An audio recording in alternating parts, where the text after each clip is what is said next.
guys. My scheduled guest tonight, Robbie Thomas, is ill, so I'm going to be reading about the dark side of the holidays. See you in about 5 minutes.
Grab your popcorn and snacks. Find a comfy spot, take a seat or lie down, and let me transport you to a place of fantasy, ghost stories, ancient legends, odd creatures, alien encounters, and other magical topics. You may even decide to join the conversation. From faraway lands to your own backyard, with a small dash of pixie dust. Turn out the lights and open your minds. The journey is about to begin. Good evening, everybody. It's Thursday, one more day to go, and then we hit Friday and the weekend and Christmassy things going on, holiday things. If you're not into Christmas, my name is Charlotte. I'm going to be your host for the next hour. I'm also the owner of the California Haunts Paranormal Investigation Team based out of Sacramento, California. We are 45 strong up and down the state, which means we can get to you no matter where you're at. Okay? You can find us on Facebook. You can find us on Twitter. You can find us on YouTube. You can find us on TikTok. And TikTok, we are California Haunts, all lowercase. Twitter, we are Cal Haunts. Instagram. Yes, I'm on Instagram under Ghosty Gal, which is all lowercase. And of course, for California Haunts on Facebook. It took me a second. I'm sorry. So check us out, and if you like what you see tonight, please be sure to hit that follow button and the like button. Like I see, a like just went up. Awesome. Same thing with YouTube. If you're watching this from YouTube tonight, click on that little ghost in the bottom right hand corner, and that will pop up that red subscribe button. And please subscribe to our videos. We've got over 450 videos sitting over there, just waiting for you to take a look at them. I'm a journalist. I like to do different topics. This week's a perfect example of that. We did ghosty topics and UFO topics this month or this week, and we also did a thing on Alzheimer's and dementia. So I like to do different topics. Speaking of which, tonight our guest Robbie Thomas is ill, and he let me know this afternoon so I can prepare. Or this morning rather. So what we're going to do is normally on Sundays I read from a paranormal themed book. And this book, it's going to take us through the holiday, through Christmas. But there's enough chapters in there that I can do extra reads if something happens, like a guest gets sick. So that's tonight's thing. Is we're going to be reading from the dark side of Christmas. We're going to be reading from the dark side of the holidays, or the spirit of Christmas, the dark side of the holidays. All right. So let me open up the book. And when we left off, when we left off in the last couple times I've read this book, it's been very, very dark, a lot darker than I imagined. Sylvia Schultz is an excellent writer, and she's done her research to look up all these grisly things. And I mean, there's Christmas stories in here, things that happen around Christmas, at Christmas, winter. So it's been very interesting. We started out reading about fictional creatures, and that was pretty cool. So the last time we read was on Sunday, and I read about Pearl Harbor and some other events that happened, during December. So we'll see where tonight takes us. Okay. So here, let me get my tablet. I'm thinking about getting a wish list. As you can see, I'm running that thing at the bottom, looking for help with the funding the show and stuff. My tablet's like really old. Okay, and I'm thinking about like putting up a wish list for people. So I can start replacing stuff. That's what I mean. It all comes out of my pocket when I say that at the end of the show every time. And this tablet's so old I can't even update it anymore. It will not accept the new version of Jelly Bean or whatever it is Google's using now. So, okay, let me power this thing up, and we'll get on with the read tonight. I'll read for about an hour, and then again, if you like the book, please hit that like button. And occasionally I'll look up, and if you're in the chat room, I can chat back at you. But yeah, I'm going to be reading. The good thing about tablets, though, it's like these new computer screens where you can, enlarge them and stuff, by hand. This is for like blind people because I'm blind people. All right, so let me get this show on the road here. Again, just for the people coming in to view the show, Robbie Thomas is sick, so I am going to read from our book about dark stories from the holidays. So let's see, my Kindle's coming up, and we're ready to go. Sometimes, just a word of warning, I'm going to start off, but sometimes the Kindle will go dark, so I'll have to do a quick restart. Okay, so here we go. The Silver Bridge collapse. Let me get this in this place. It's weird because I got a mic right in my eyeball here. So I'm going to kind of turn this way. The Silver Bridge, 1,750 feet long, was a stretch of U.S. Highway 35 that connected Point Pleasant, West Virginia, with Gallipolis, Ohio. Oh, we can see where this is going. The bridge spanned the Ohio River and was a major thoroughfare between the two states. Built in 1928, the bridge was famous as an excellent engineering achievement. Hundreds of cars carrying thousands of people drove on the bridge every day from 1928 until December 15th, 1967. On that day, the bridge collapsed during evening rush hour traffic at 4:55 p.m., sending 60 to 70 cars plunging into the frigid waters of the Ohio River. Only 5 people managed to escape their submerged vehicles and swim to safety. On the Ohio side, about 250 feet of the bridge slammed into land, killing 4 people and injuring 8. Witnesses said the bridge listed sharply, throwing cars and trucks into the river, then collapsed with a slow motion groan on top of the vehicles, grinding them into the mud at the bottom of the river. 46 people died when the Silver Bridge collapsed. Ben Cedar crossed the Silver Bridge 3 times on the day it collapsed. He worried every time he had to cross the bridge. It would often sway alarmingly, and if you got stuck in a traffic jam, there was simply nowhere to go. Cedar crossed the bridge just before 5 p.m. on December 15th. He stopped in Gallipolis, Ohio, at a Kroger store and used a payphone to check in with his office. He was a Kirby salesman. As he hung up the phone, he heard other store customers talking about a bridge collapse. Bill Needham was a 27-year-old truck driver from North Carolina who was on the bridge when it fell. His rig sank quietly to the bottom of the river. He held his breath until he could roll down the cab window. He wriggled into the pitch black water and swam for the surface. He grabbed some floating debris, and after about 15 minutes, he was pulled onto a rescue boat. He was taken to Pleasant Valley Hospital with a broken back. Needham's driving partner, Robert Toe, was not as lucky. He was in the sleeping berth at the back of the cab and had strapped himself in. Toe had just built a new home for his wife and 3 small children and had bought a farm. December 15th, 1967, was supposed to have been his last day as a long truck driver. And the most incredible thing about the disaster? It was caused by the failure of one tiny part of the whole massive thing. At the time of the bridge's construction in 1928, people were driving Model Ts, which weighed about 1,500 pounds. Permitted truck weights in those days were around 20,000 pounds, or 20 tons. But as time went on, cars and trucks both got bigger and heavier. By 1967, the average family car weighed about 4,000 pounds, and truck limits were set to 60 tons or more. Traffic itself was heavier, with more drivers on the roads. Bumper-to-bumper traffic jams on the bridge stopped traffic flow several times a day, 5 days a week. This put even more stress on the structure. Investigators later determined that the entire bridge collapsed because of the failure of one single link, a single eye-bar in a suspension chain that had a defect 1/10 of an inch deep. For readers interested in cryptids, there is an intriguing postscript to this story. See, I told you this is where we were going. Some people believe that the Silver Bridge collapse of December 15th, 1967 is linked to the Mothman sightings that began in the area in November. Citizens in West Virginia reported sightings of a winged humanoid in the area before the disaster. Some say the Mothman sightings foretell impending doom. Others blame the Mothman for actually causing the tragedy. Some go as far as to label it a demonic entity bent on leaving destruction and sorrow in its wake. The good folks of Point Pleasant, West Virginia, aren't taking any chances.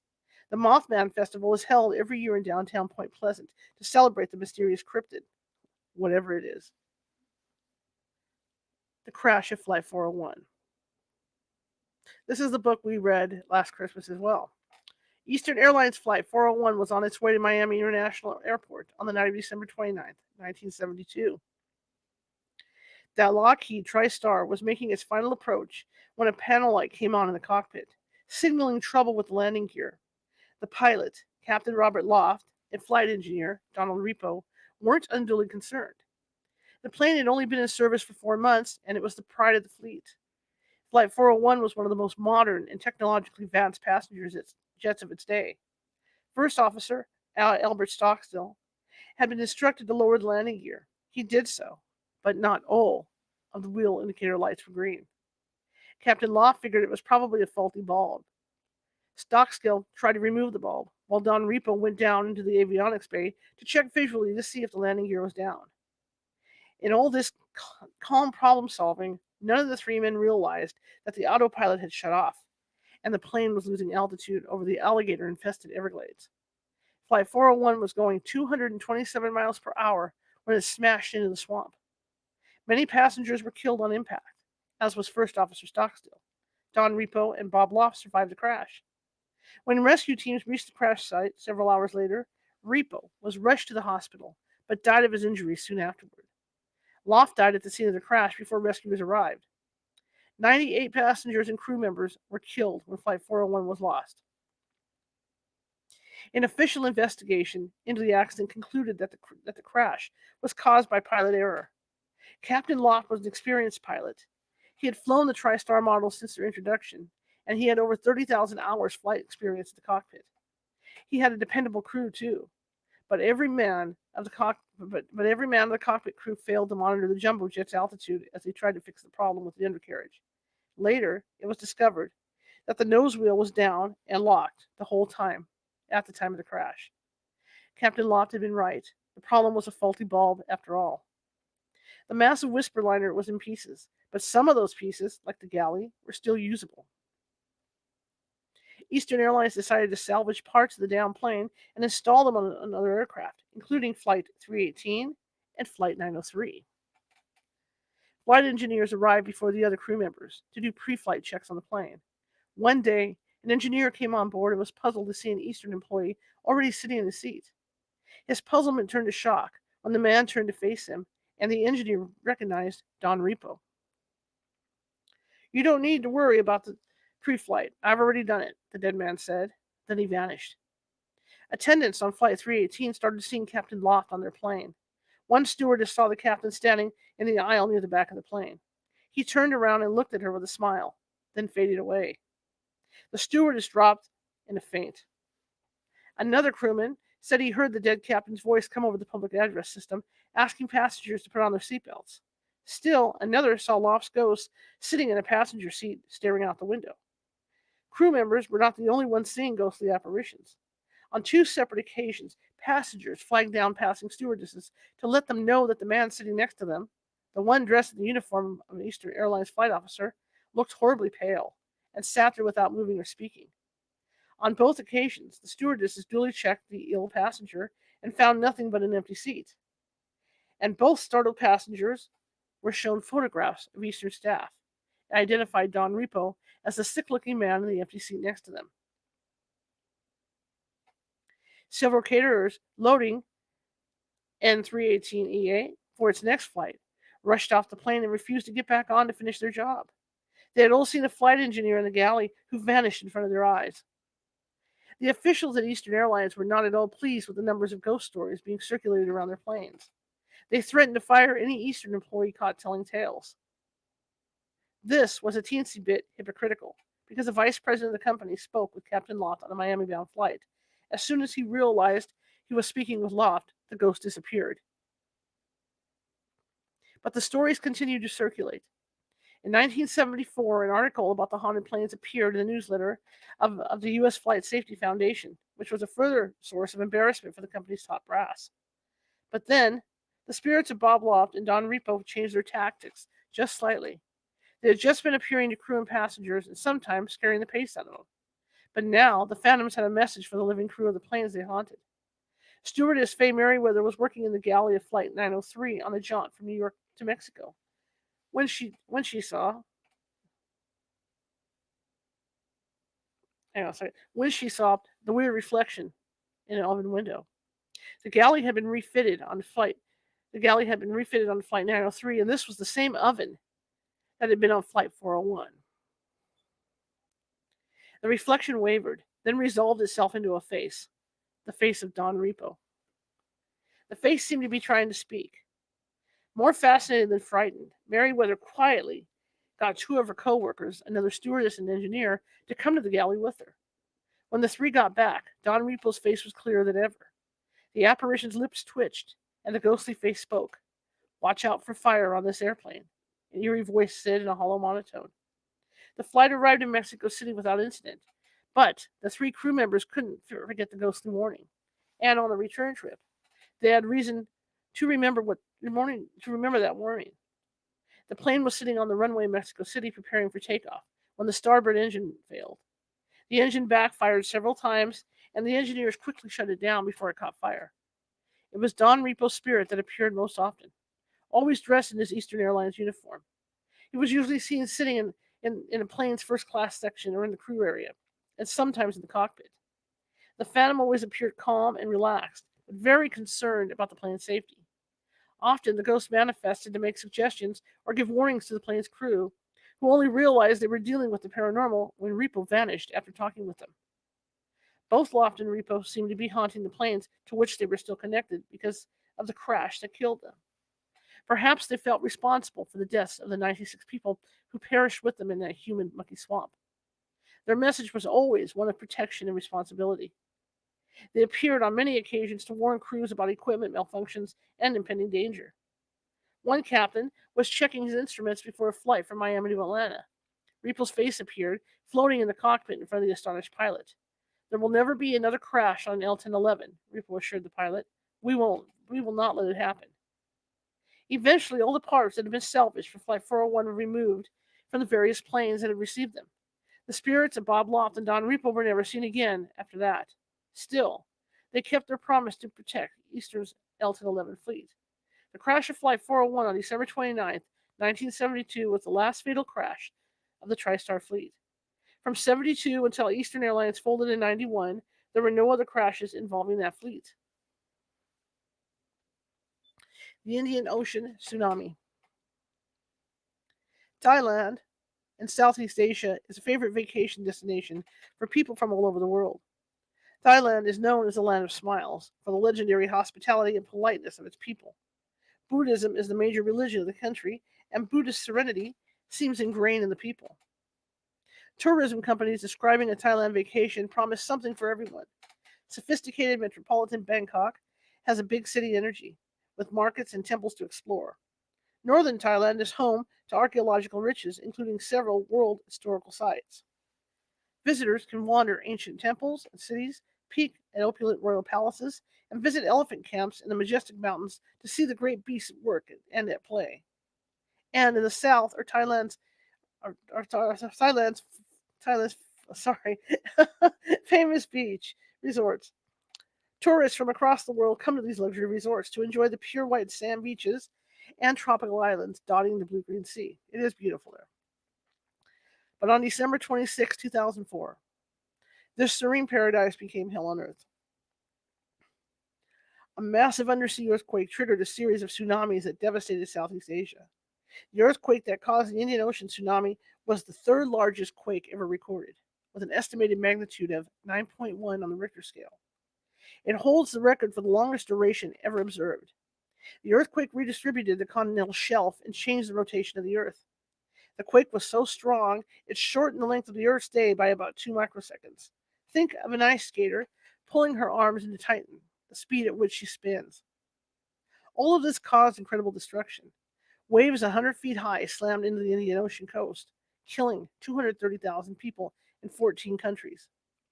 50,000 people were missing after the tsunami struck.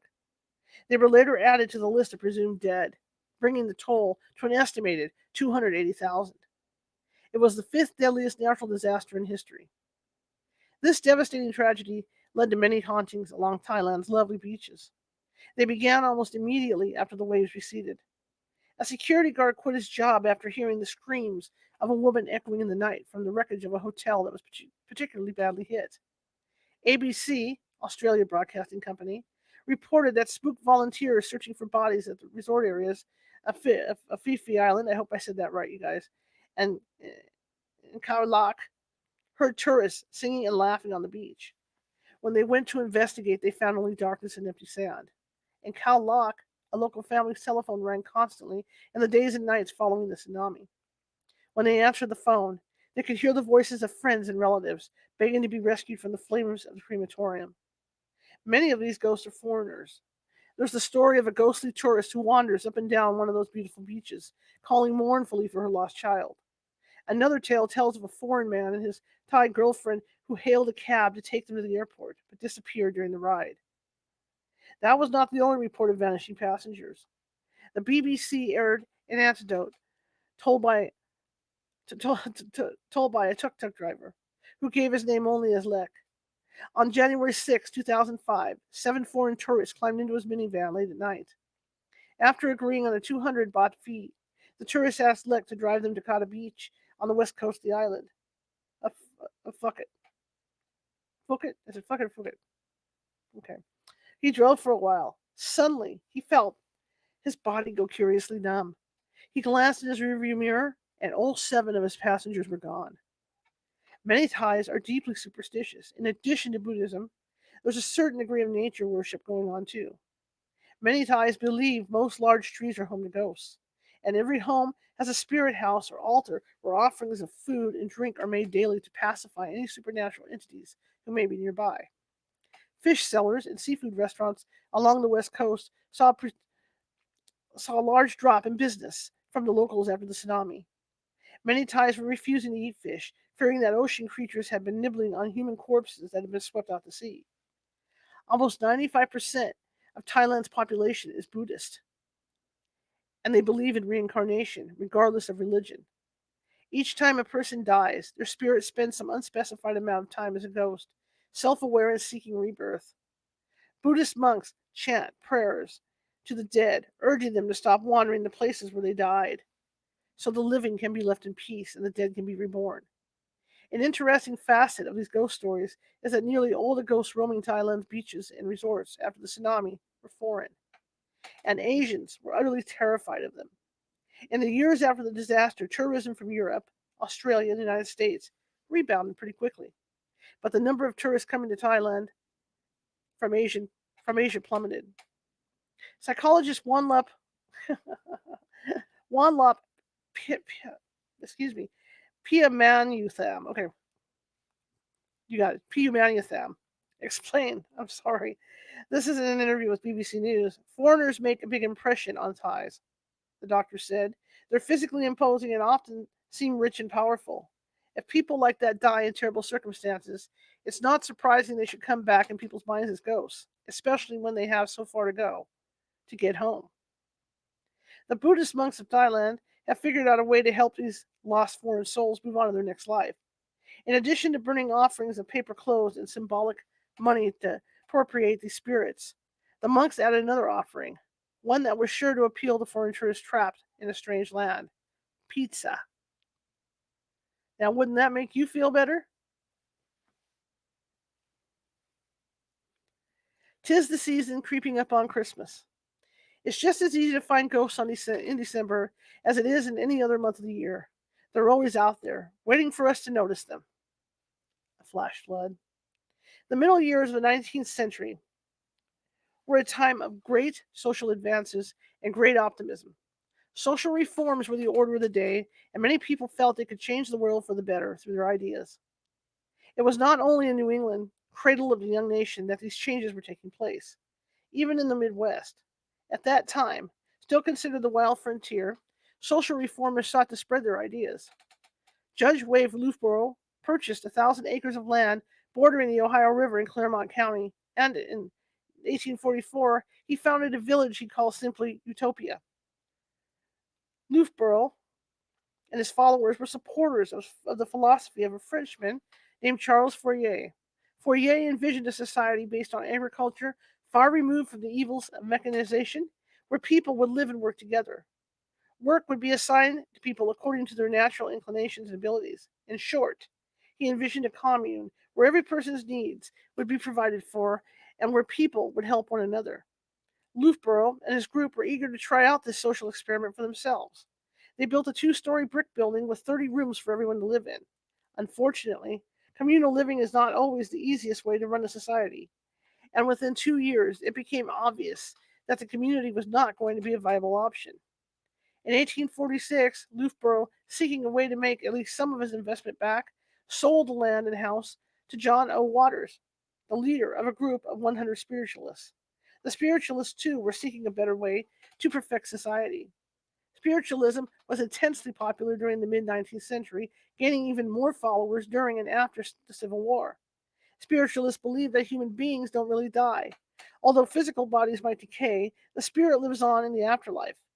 Spiritualists sought to communicate with the shades of the deceased with the help of mediums. The souls of the dead, they believed, could speak with those they left behind through many avenues, such as manifestations, written messages, spirit photography, trance speaking, automatic writing, even music. Waddles was a medium, blessed with the ability to converse with the spirits. He was not, however, a builder. When the spiritualists bought the house that Loughborough's group had built, they decided for some reason not to leave it where it was. Instead, they moved it closer to the river, adding a basement and a third story. The housewarming party for the reconstructed building and the spiritualist grand experiment was planned for December 13th, 1847. The house was filled with people, all gathered to mark the beginning of a new adventure. For most of the partygoers, though, it was not the beginning, but the end. As people mingled and chatted, sipping cups of punch, no one suspected the insidious danger that stalked the new building, drawing ever closer. Eventually, though, someone noticed that water was trickling across the floor in a slow but steady stream. Suddenly, the trickle became a torrent. Water from the Ohio River pushed its unstoppable way through the house, flooding everything in its path. It has been said that only 6 people survived the calamity. The house is still home to several spirits, according to reports going back to the early 20th century. The spirits, including a lady in a blue dress and bonnet, always appear soaking wet. Families have lived in the Wiles house since 1917. A second-floor bedroom is believed to have been John Waddell's room, as many people report having a peculiar experience there. People say they feel an unnatural sense of drowsiness there, almost like a trance state. In this twilight doze, people say they experience a vision of 6 travelers coming up a dirt road, entering the Waddles house, and waking up and walking up the staircase to the bedroom. As they come closer to the room, the vision fades away. The woman in blue is invariably a part of the group in the vision. Witnesses sometimes see her accompanied by a young boy and a man in Amish-style clothing. And if this bedroom was once indeed used by John Waddles, these witnesses might be experiencing a hint of the trance state used by that long ago spiritualist when he communicated with phantoms in his own home. Richard Crawford, a historian and writer who has made the study of the Waddles house his passion, described an odd experience he had at the house. He was there with a film crew to shoot an annual Halloween show. Quote, "The owner's daughter," says Crawford, who couldn't have been more than 3 or 4 years old, just started jumping up and down, saying she wanted to be on television. End quote. Understandable behavior for an excitable little kid. The girl's mother shushed her, telling her she had to stay out of the way and leave the film crew alone while they were working. Of course, you can tell a kid 100 times to stay out from underfoot, but making sure she does it is another thing entirely. Filming was delayed several times because of the girl's interruptions. The mother insisted that the crew keep quiet about the ghost stories associated with the home. She didn't want her kid freaked out by the thought of ghosts. Finally, the crew was finished shooting and ready to wrap. They were in John Waddle's bedroom when the door burst open and the little girl came barreling into the room yet again. The mother, exasperated, asked the girl what she wanted. Crawford says that the girl asked her mother if she remembered what had happened just a couple of nights earlier. The mother recalled aloud that she had been baking and had asked the girl to stop bothering her. The girl nodded agreement, and according to Crawford's recollection, said, "Yes, and I didn't bug you any more. I didn't even let the people who came to the door of the house. There were 6 people outside, and there was a lady in a blue dress with a blue bonnet, and they were all wet." Mother and film crew sat stunned. The girl's mother had been vigilant about shielding her young daughter from the unsettling stories of the house's history. But, all on her own, the girl had just described the apparitions people had been seeing for years, down to the smallest detail. They say children are more receptive to seeing spirits simply because they haven't yet learned that they can't. It seems the little girl was picking up on the psychic echo of the long ago tragedy. The Haunting of Hunley House. The morning of December 12th, 1928, dawned bright and brisk in Carbondale, Illinois. Before midnight that evening, the town would be rocked with the news of a horrific double murder. One of the victims was John Charles Hunley, who had been mayor of Carbondale in 1907 and 1908. He was a wealthy, well-respected businessman who had many friends and business associates in the area. Also dead was Hunley's second wife, Luella. Although he had the respect of his peers, John Hunley had made some mistakes in his life. In 1893, he had killed a man. Hunley had murdered a music teacher, but was acquitted by the jury after he explained his reason. The man had been sleeping with Hunley's wife. By invoking the unwritten law, Hunley gained the sympathy of the husbands and brothers sitting in the jury box. After this incident, Hunley divorced his unfaithful wife. This caused a family rift between Hunley and his son Victor. The spat has supposedly been smoothed over years before John's murder, but there were those in town who hadn't forgotten the bitter feelings between father and son. Hunley remarried a few years after his divorce, choosing Luella Harrison as his new bride. Luella herself came from a business-minded family. Her father was Ruffin Harrison, one of the founders of the town of Herrin, Illinois, and the owner of numerous coal mines in the region. And she was sister to George Harrison, president of Herrin's First National Bank. In 1915, John and Luella Hunley bought a lot at the corner of Main and Maple Streets and built a lavish, luxurious home for themselves. John was the model of a Gilded Age tycoon, partnering with his son Victor, the younger Hunley's coal business, Luella. Okay, sorry about that. Partnering with his son Victor in the younger Hunley's coal business, Luella, as befitting the wife of an upper-class businessman, was very active in charity work and was an accomplished musician besides. Luella in particular was regarded as having no enemies, which made her murder even more shocking. A family friend, Joab Goodall, visited the Hunleys on the evening of Wednesday, December 12th. The Hunleys were planning a motor trip to their winter home in Florida, and they were looking forward with high spirits to their departure on Sunday. Goodall left the house around 8 p.m., and Luella locked the back door behind him. Just before midnight, Olga Casper, the Hunleys' next-door neighbor, heard several pistol shots ring out into the night. Peering out her window, she saw the lights in the Hunley house go out. Later, she heard someone running past her house, coming from the Hunleys' home and heading towards Victor's house, just 200 yards away. In response to phone calls from the neighbors, police were on the scene in minutes. The investigation determined that John Hunley was murdered first. His body was found in an upstairs bedroom dressed only in a nightshirt and socks.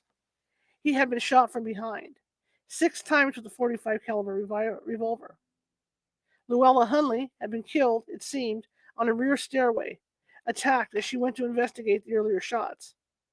She had been shot twice in the head and once in the heart. From the stairs, her body had rolled into the kitchen. A pencil lay on the floor next to her left hand, and an unfinished letter was still sitting on the table in the next room. Luella's was a life suddenly interrupted. At first, Chief of Police Joe Montgomery told the press that robbery seemed to be the motive for the murders. However, there was only the slimmest evidence for this theory, an empty pocketbook on the floor near Luella's body. Other than that, nothing in the house was disturbed. Not the valuable artwork, not the expensive furnishings, and not the considerable amount of cash. The police quickly focused their investigation elsewhere. On the morning of December 13th, investigators thoroughly searched the Hunley house. They discovered that the back door that Joab Goodwell and Luella had locked behind him after his visit was unlocked at the time of the murders, with no sign of forced entry. That hinted strongly that the Hunleys knew their attacker. Perhaps Luella even got up from her letter writing to let him into the house. Tracking dogs were brought in and put on the trail of the killer. 4 times, the dogs led their handlers straight to the home of Victor Hunley, John's son. This didn't look good for Victor. Even worse, investigators from the Jackson County Sheriff's Office searched the route between the 2 houses. Along the path, the investigators found several slips of paper that seemed to have been dropped unnoticed, perhaps as the killer fled the Hunley house. One paper, dated December 5th, was a notice of the termination of partnership of Mr. and Mrs. J.C. Hunley with Victor Hunley, dissolving their support of Victor's prominent coal business. Another paper was a blank deposit slip. On the back, a note in Luella's handwriting figured the interest on a loan in the amount of $532. At the top of the slip, also in Luella's handwriting, was the name Vic. All this was enough for Sheriff William Flanagan to bring Victor Hunley in for questioning. Things began to look even bleaker for Victor when investigators found a blood-stained khaki shirt during their search of his house. Victor claimed he'd been wearing the shirt when he'd been told of his father's and stepmother's murders. Police had come to his door, Victor said, and had woken him and asked him to come to the elder Hunley's house. He had picked up his stepmother's bodies while he was wearing the shirt, and that's where the blood had come from. Investigators encountered with the investigators countered with the fact that Victor hadn't touched the body. Victor immediately changed his story. He remembered suddenly that he'd been wearing the shirt while out hunting quail, and that's where the blood had come from. Sheriff Flanagan hammered on Victor for 7 hours. Victor told investigators that on Wednesday night, the night of the murders, he'd been at home all evening, reading and playing with his son. He had gone to bed early, then he'd been awakened by the police. He admitted that he owned a 45 caliber revolver, but he claimed he had recently loaned it to his father. Police searched both houses for the gun but found nothing. To this day, the murder weapon has never been found. All of Victor's protestations did not prove his innocence. He was put under house arrest as the investigation continued. At the inquest, Joab Goodall testified that John Hunley had recently told him that he planned to write up a new will. John planned to disinherit Victor because he was no good. If this was the case, Victor stood to lose a lot of money by being cut out of his father's will. John Hunley's estate was worth over $350,000, but Victor was faced with having to settle for just his trust fund, worth less than $15,000. Victor was arrested for the murders of John Charles and Luella Hunley on December 15th, immediately after their funerals. The state's attorney, Fletcher Lewis, felt sure he could prove Victor guilty in court. Incredibly, though, Lewis was wrong. In an amazing display of the accused being innocent until proven guilty, Lewis was forced to let Victor go free on December 31st. After the hearing, the disappointed prosecutor made a statement to the press. Quote, while the facts and circumstances learned from the investigation amply justified the holding of Victor Hunley and the filing of a complaint charging him with murder, I've decided to prosecute this case no further. End quote. As if washing down this bitter pill, Lewis added, I feel quite sure that the atrociousness of this crime will compel the conscience of the person who committed it to someday make public his guilt. But if Lewis was thought to shame Victor or anyone else into confessing to the double murder, it didn't work. The shooting of J.C. and Luella Hunley has never been solved.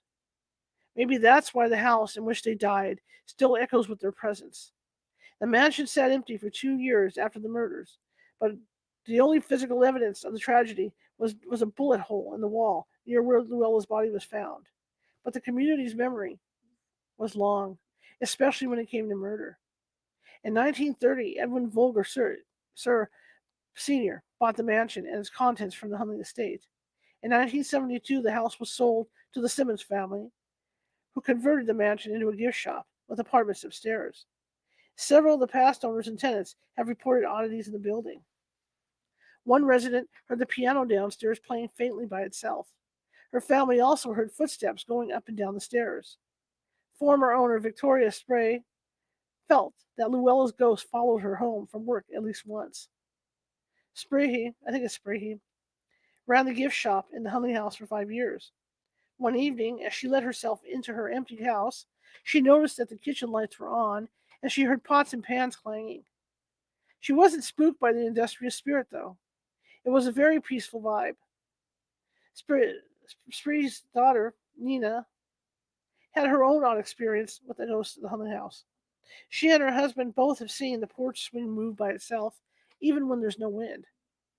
Quote, I think Mr. and Mrs. Hunley still like to swing at night, she said. 7. All right. Next, the messenger of Donner Pass. A trucker named Mark L. shared an eerie experience he had that stretched out over 2 Christmas seasons.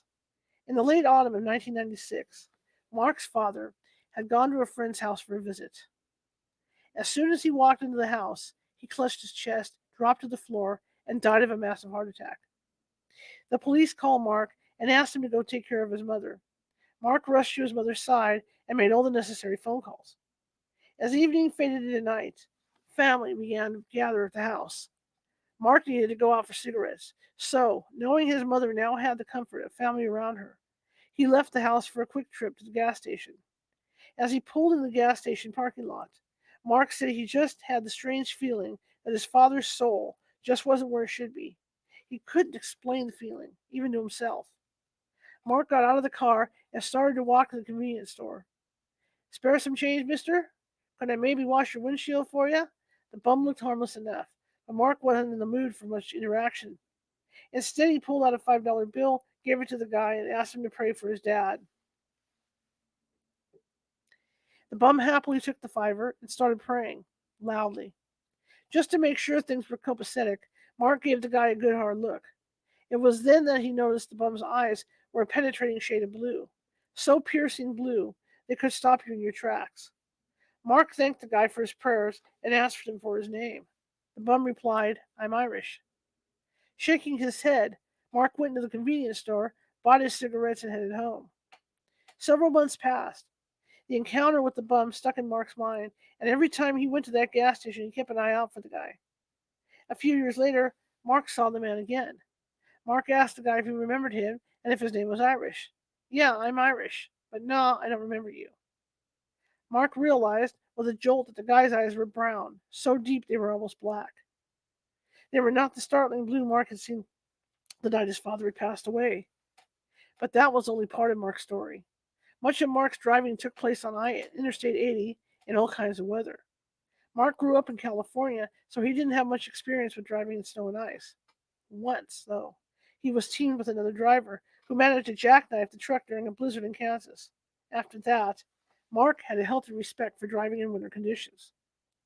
Christmas was fast approaching, and Mark was doing short hops from Chicago to California, making his way home for Christmas. On December 23rd, he pulled into the Alamo truck stop for a break. Donner Pass was before him. Mark was toying with the idea of trying to get a little sleep before tackling the pass, but he was so exhausted. He knew an hour nap might turn into 8 hours of solid sleep.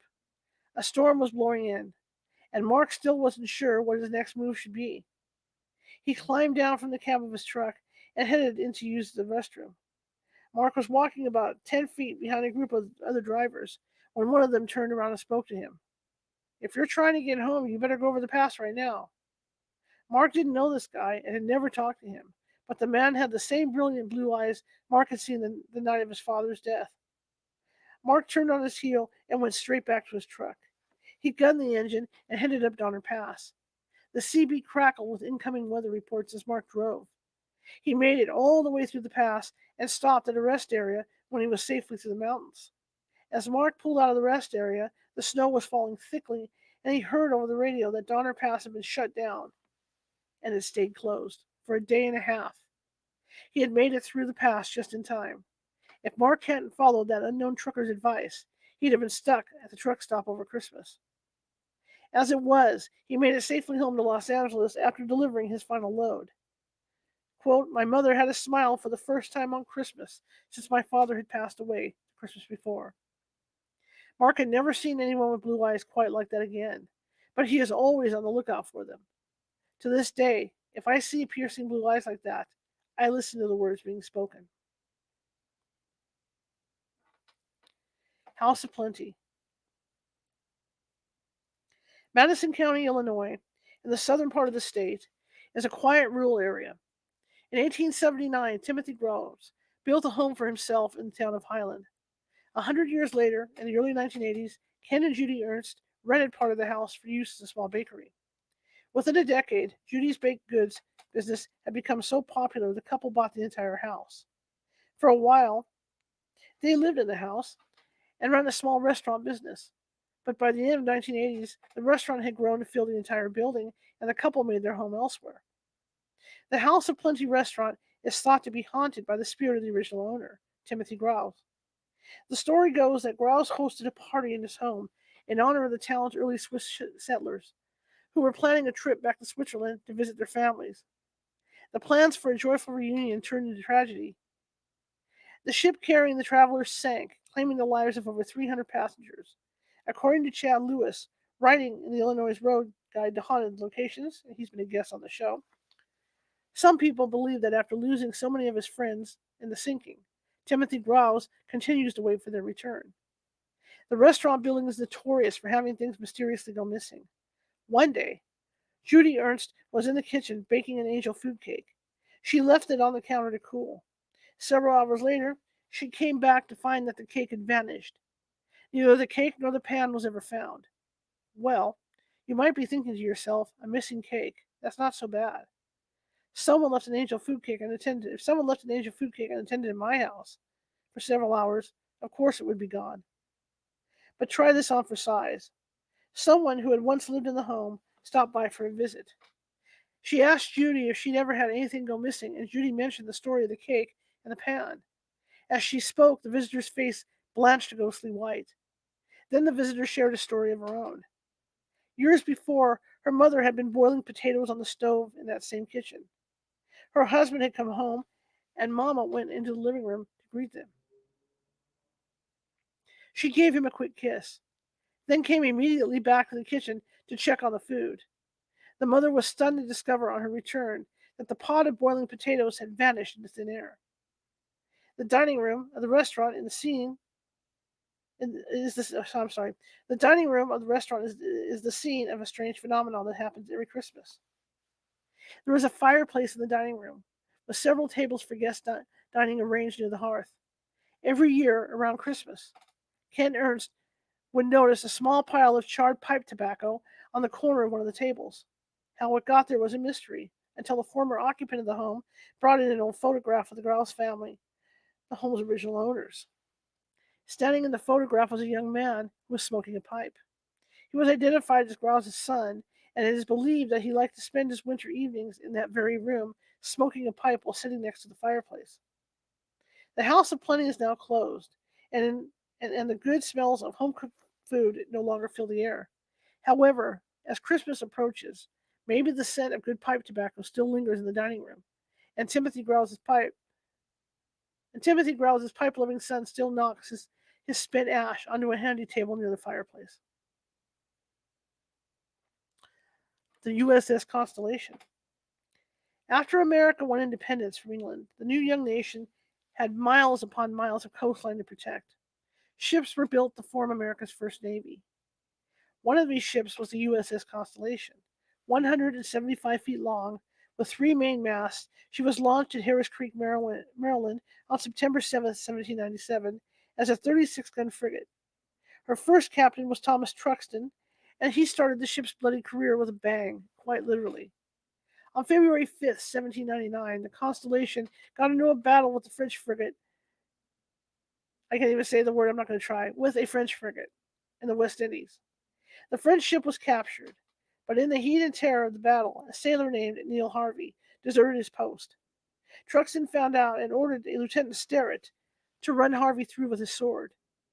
After the battle, Harvey, wounded but still alive, was tied to the end of a cannon and blown to pieces on Truxton's orders as a warning to the other sailors not to slack off on duty. Not surprisingly, Harvey's ghost is one of the most frequently seen on the ship. He's even been mistaken for a costume tour guide.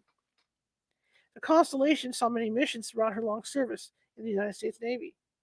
She provided support for land troops fighting Seminole Indians and distinguished herself in the War of 1812. She tussled with slave traders and Barbary pirates and sailed as far as West Africa, China, and Hawaii. In 1845, the ship sailed to the Navy Yard in Norfolk, Virginia for a complete overhaul. She had been given a new stern in 1829, 1830, and the hull of a wooden ship needed to be rebuilt every 16 years or so anyway. We don't know how much of the original ship's material was left after the 1845-55 rebuild, but it was enough to keep the ghost hanging around. The Constellation's rebuild was finished in 1855. The ship was downgraded from a 36-gun frigate to a 22-gun sloop. The Constellation was the last ship of the United States Navy to be powered completely by sail. The Navy was moving towards steam power. In 1893, the ship docked at the naval station in Newport, Rhode Island, and served as a stationary training ship until 1914. Then it sat neglected for decades. In 1940, Franklin D. Roosevelt recommissioned her as a flagship of the United States Atlantic Fleet. When the money for that project dried up, the ship was towed to Boston. In 1953, a group of historically minded Maryland citizens raised funds to bring the Constellation home to Baltimore. By September 55, the ship had come to her final home. And that's when the ghost stories began. Several ships, including the submarine Pike, were moored nearby. Their sailors told tales of strangeness on the Constellation, odd noises, spook lights, ghostly shapes, and misty figures walking on her decks. By December 1955, Lieutenant Commander Alan Ross Brougham had heard many of the stories. He decided the situation warranted an investigation. He called up a friend of his who was a photographer and invited him to bring his camera on board. They set up the camera facing the ship's wheel. Then they waited. At exactly 11:59:47 p.m. on that cold December night, Brome smelled the faint odor of something like gunpowder. Immediately after that, he saw the translucent bluish-white phantom of a 19th century U.S. Navy captain. The phantasm wore gold opulets and a cocked hat, and was slightly bent at the waist, reaching down with its right hand as if to draw a sword. At the click of the camera's shutter, the ghost vanished. But Brome had his picture. Many witnesses to the spirits of the ship report smelling gunpowder in the air just before the apparitions manifest. Captain Truxton especially announces his impending presence with the acrid tang of gunpowder. And all the constellation spirits seem to be most active around midnight, especially in the week between Christmas and New Year's Day. There are several ghosts on board to keep Captain Truxton and Neil Harvey company. An 11-year-old boy served on the ship from 1820 to 1822 as a surgeon's assistant. In 1822, he was cornered by two sailors on the orlop deck and stabbed to death. No one knows why. Another sailor, overwhelmed by the harsh life at sea, hanged himself. Then there is the spirit of Carl Hansen, night watchman, who worked on the Constellation in the mid-20th century until an alarm system was installed. Hansen is the only spirit on the ship who didn't die a violent death, and is believed to haunt the ship because he actually is happy to be there. His ghost has been seen enjoying a game of cards on the lower decks. In 1964, a Catholic priest came aboard for a tour. No one from the Maryland Naval Militia was around at the time, so he went below decks on his own. He was met by a guide who seemed very knowledgeable about the inner workings and terminology of the ship. After the informative tour, the priest thanked the guide and headed for the exit. As he was leaving the ship, he ran into the other guides. He complimented them on finding such an enthusiastic volunteer. The guides exchanged nervous glances. "There's no one below right now," one said. The men all rushed down to find the intruder, but there was no one there. The Constellation, it rests now in Baltimore Harbor, is a prized artifact of American history. And apparently, some of her crew are still celebrating the holidays late at night, walking the decks of the grand ship. Lord Combermere returns. The second Lord Combermere had a favorite chair in the library at his grand estate, Combermere Abbey. He was so fond of the spot that he was photographed sitting comfortably in that chair, while his funeral was being held 4 miles away. There were two viscounts that held the title of Lord Combermere in the 19th century. The first viscount was a cavalry commander in the early 1800s. In 1817, he was appointed governor of Barbados. It was this Lord Combermere, that had a curious connection to the supernatural. He was governor at the time that moving coffins were causing great consternation for the Chase family. The Chase family vault was a beautiful crypt in the burying ground at Christchurch Parish in Barbados. Made of coral, carved stone, and concrete walls 2 feet thick, it was sealed with a massive slab of blue marble. The vault was impenetrable. That's why it was such a shock to find that the coffins that had been placed reverently in the tomb were found to have been rearranged with violent force.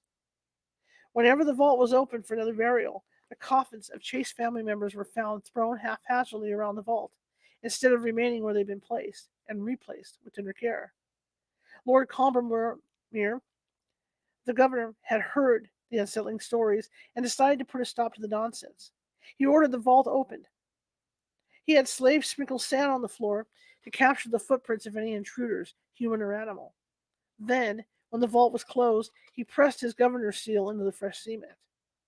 2 years later, he returned to inspect the vault. The outside of the tomb was as rock solid as ever, but inside all was chaos. The 6 coffins had been tossed about like toys, and the sand on the floor was completely undisturbed. The second Viscount, born in 1818, went by the splendid name of Wellington Henry Stapleton Cotton. In 1891, when this gentleman was visiting London, he was run over by a carriage and suffered injuries to both legs. The sturdy 73-year-old recovered well, and 6 weeks later, he was able to get around with the aid of crutches. But a blood clot developed in Lord Combermere's heart, and on December 1st, 1891, he dropped dead. The Lord's funeral was held on Sunday, December 5th at St. Margaret's in the town of Wrenbury, 4 miles from the family estate. Many prominent persons attended the funeral, so the time of the services was held back a bit to give the honored mourners ample time to arrive. The services began at 2 in the afternoon. It just so happened that a photographer, Sybil R. Corbett, had been engaged to take pictures of the family estate. Lord Combermere's funeral, while unfortunate, was serendipitously timed, since most of the household would be away at the church. Corbett set up an hour-long exposure in the library, confident that no one would wander in and disturb the ongoing photography project. Other projects came along, and Corbett developed the plates she'd taken at the Combermere Abbey until Corbett didn't develop the plates she'd taken at Combermere Abbey until August of the next year, 8 months after she'd exposed them. To her astonishment, the photograph she took in the library showed a white, translucent figure in the left side of the picture, sitting in Lord Combermere's favorite chair. The apparition wasn't complete. There was a head sitting atop a clearly defined collar, a shoulder, and a right arm ending in a hand that rested lightly on the arm of the chair. Sybil Corbett checked her diary. Sure enough, the photograph had been taken on December 5th, the day of Lord Combermere's funeral. She did some further investigating with the family and realized that the exposure had been made at 2 p.m., at the same time the delayed funeral was being conducted. Skeptics argue that perhaps a servant, had come into the library during the hour-long exposure, sat in the Lord's chair just long enough to register on the photograph plate, then gotten up and left. But the family had agreed that the timing for the photography was, sadly, ideal, as most of the family and staff of the household would be at the church for the funeral. Besides, the ghostly figure in the picture seemed to have a bald head and a light beard. According to Corbett's diary, the only men in the house at the time were her brother, the butler, and 2 footmen. All 4 men were young and beardless. So it would seem that Lord Combermere returned to his library for one last rest in his favorite armchair before going to an even more final rest. All right, that is it. I'm going to continue with this. Hang on a second. Yeah, I'm going to continue with this on Sunday. But I hope you guys enjoyed the read, kind of like a cool down after work, right? Just to do that. You know what I need, guys, is eggnog. I'm having like an eggnog withdrawal symptoms right now. Anyway, I want to thank you guys for coming tonight. I love reading this book. This book is interesting. It goes through everything. You get the ghost stories, you get the disasters, you get every little thing, and some of the stories are kind of nice too. So we're going to be reading those as we continue with the book. If you like what you hear tonight and you enjoy being read to, that this happens every Sunday from 6:30 to 7:30. We do this, and we do this every Sunday. It's not only Christmas time. This is just for Christmas, and then after this book falling, we're going to go back to the Salem witch trials, and then we're going to be doing another book written by Anna Maria Manalo, which is kind of cool. So it'd be kind of nice. So we're lined up with books for the next few months. But if you like what you hear, please be sure to hit that like button. Excuse me. And you're watching from Facebook, please be sure to hit that like and follow button. If you're watching from YouTube, please click on that little ghost in the bottom right-hand corner and subscribe, because we do have more than 450 videos sitting over there. All right, and if you want to follow me in other places, I'm over on Instagram as Ghosty Gal, all lowercase, and I'm also over at TikTok, and we are California Haunts, which is all lowercase, and we're on Twitter, and it's under Cal Haunts. All right. Anyway, I want to thank you all for coming tonight, and tomorrow is Casual Friday with Medium Nancy Matz. And here's what's going on, and I might just drop a little hint there. We're either going to get a nice talk about talking to dead people, or she's going to do on-the-spot readings. So that's for you to find out. You're going to have to come and find out what she's going to do. But here's a hint. If I were you, I would sit down tonight and decide what I would like a reading on, like one question. Okay? That's my hint to you guys. So yeah. So it could happen, it could not happen. But I'm just saying that's my little hint. My little Christmas present hint to you guys is that. So anyway, I am going to be quiet, and be sure to visit us at youtube.com/@California Haunts Radio over there. Visit our website at CaliforniaHauntsRadio.com. And you see that ticker at the bottom, and that's because we do not take any money to investigate, nor do we take any money to produce the show. However, it all comes all out of my pocket. So if something breaks, like my tablet or something like that, I have to pay. I have to pay to have it fixed and all that good stuff. So we could use a little help. I want to keep these shows going and keep the guests coming and all that good stuff. So if you could help me out a little bit, doesn't have to be a lot, to help me do that, pay for the internet costs and the electricity and stuff to keep this going, I'd appreciate it. You can do that at paypal.me at California Haunts. Or if you're uncomfortable with PayPal and you prefer Venmo, just go to Venmo and type in California Haunts. But I would really appreciate it. It helps me pay the bills, it keeps things going. I do this full time now. So, yeah. All right. Anyway, I will see you tomorrow at 6:30 p.m. with Medium Nancy Matz. You guys have a good rest of the evening.